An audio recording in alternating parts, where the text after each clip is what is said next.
The Muslim classical scholars, they mapped the human psyche. They mapped it. And they used a model which incorporated these terms, the understanding of these terms. The very first thing is that there's a fitra.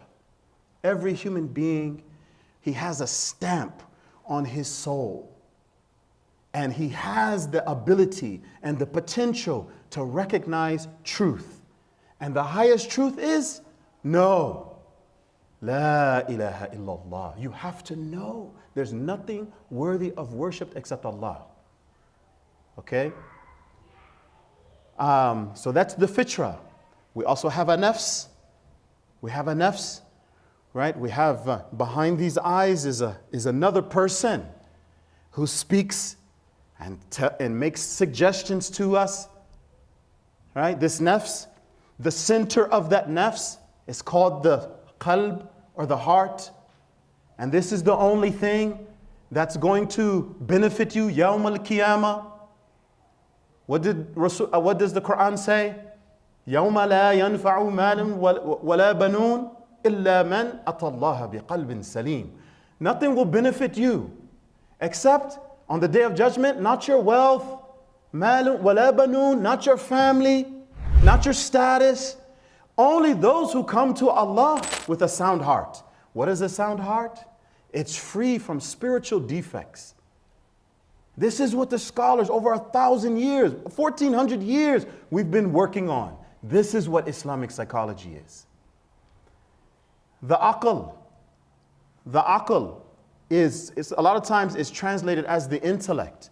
But you should know that the human being has two types of intellect. The human being has, the brain. It's, it calculates sensory input.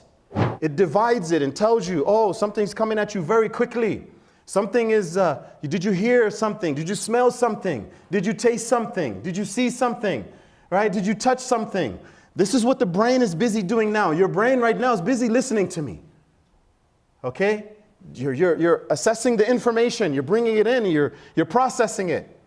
But the heart has its own intellect. It has its own intellect. And it processes spiritual meanings. Okay, spiritual meanings, ultimate meanings, like what's going to happen to you when you die.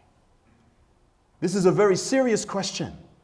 And I have people that come into my office that as they start to get older and they don't know what's going to happen to them when they die because they're non-Muslim. They haven't given it much thought. They don't know. They begin to panic. They begin to have existential issues. All right? And so, alhamdulillah, we have been given more information about what happens when you die than any other community. And so the Muslims, they took this information and they added it to the psyche. The ruh, right? The soul. Okay? The soul. If there's no soul in the human being, he won't have any life. Okay? And then the mir, the conscience.